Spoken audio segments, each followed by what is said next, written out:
Alors nous entrons dans la dernière section de l'exposition qui est consacrée à Paris, comme toujours par une œuvre probablement de la fin des années 1530, du début des années 1540, mais un peu traditionnelle. Cette œuvre, c'est cette dormition de la Vierge, donc ce moment où la Vierge, en présence de tous les apôtres, s'endort de son sommeil éternel et son âme monte vers le ciel. On la voit au centre du relief. Alors, cette œuvre a été prélevée par Alexandre Lenoir, le créateur du Musée des Monuments Français, dans l'église Saint-Jacques de la Boucherie à Paris, durant la Révolution. Aujourd'hui, l'église est détruite, mais on connaît encore assez bien cette église parce qu'il reste la tour Saint-Jacques dans un square qui est vraiment presque au centre de Paris, tout près de Châtelet. Alors, l'œuvre a été associée au début à une période assez haute. Alexandre Lenoir la qualifiait même de gothique. À la fin du XIXe siècle, un autre grand historien de la sculpture, Louis Courageau, avait proposé de la rapprocher des premiers ateliers italiens installés en France au tout début du XVIe siècle, donc vers 1500, et il avait même imaginé un atelier extraordinaire sur la rive gauche de Paris qui serait à l'origine de cette œuvre. Et puis, il y a une dizaine d'années, l'œuvre a été présentée dans le cadre de l'exposition France 1500, mais dans la notice, on avait déjà commencé à dire « Oh, mais c'est peut-être vers 1510, voire 1520 ».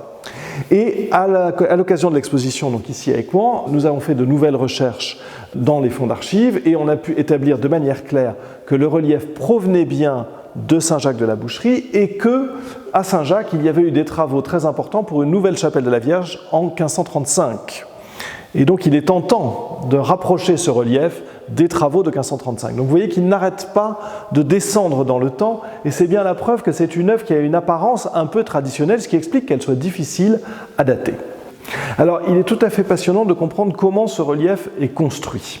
En fait, la scène, elle s'inspire d'un dessin qui date effectivement probablement de la fin du XVe siècle et qui est l'œuvre d'un des artistes les plus mystérieux de cette période qu'on appelle le maître de Moulins et qu'on propose aujourd'hui d'identifier avec un artiste originaire des Flandres qui s'appelle Jean Hey. Et donc celui-ci a donné un modèle pour la dormition de la Vierge qui a été utilisé dans un vitrail à Moulins dès les années 1490, qui aurait donc peut-être pu servir aussi ici de modèle et qu'on retrouve encore utilisé dans les années 1540 en Touraine. Mais il y a peut-être un autre modèle encore à aller chercher, parce qu'on sait que en rapport avec le dessin de ce Jean Hey, il y avait un des plus grands sculpteurs français de la toute fin du XVe siècle qui avait travaillé et qui s'appelait Michel Colombe.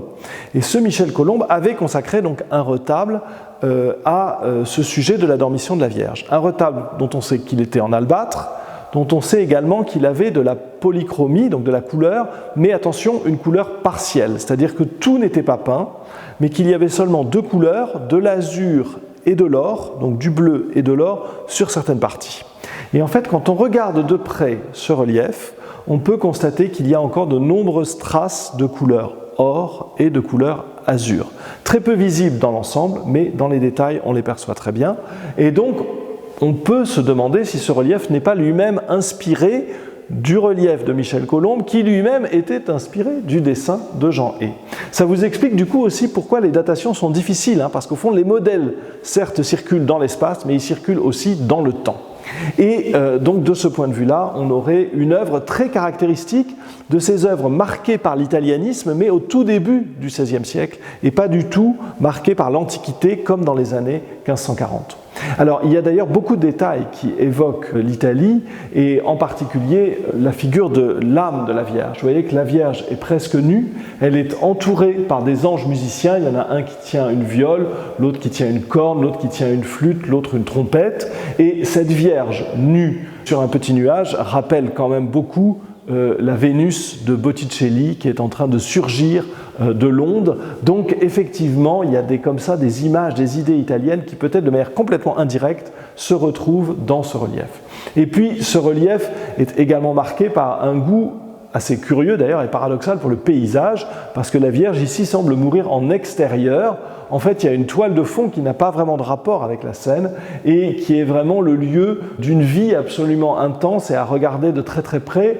Vous verrez qu'il y a donc un grand palais d'architecture sur la gauche, près duquel il y a une forêt dont un cerf vient de sortir pour aller brouter dans une prairie. Il y a la mer avec des bateaux, il y a des cavaliers qui rentrent dans une ville, il y a un chasseur qui remonte avec un petit panier de provisions. Visiblement, il a réussi à attraper un lièvre ou quelque chose. Il y a une grande grotte. Enfin bref, il y a une vie autonome de ce paysage qui est assez fascinante à l'intérieur de ce relief. Donc une œuvre certes traditionnelle, mais là encore extrêmement riche et extrêmement pensée dans la recombinaison des modèles et aussi dans un certain nombre d'évocations dans ce paysage extraordinaire.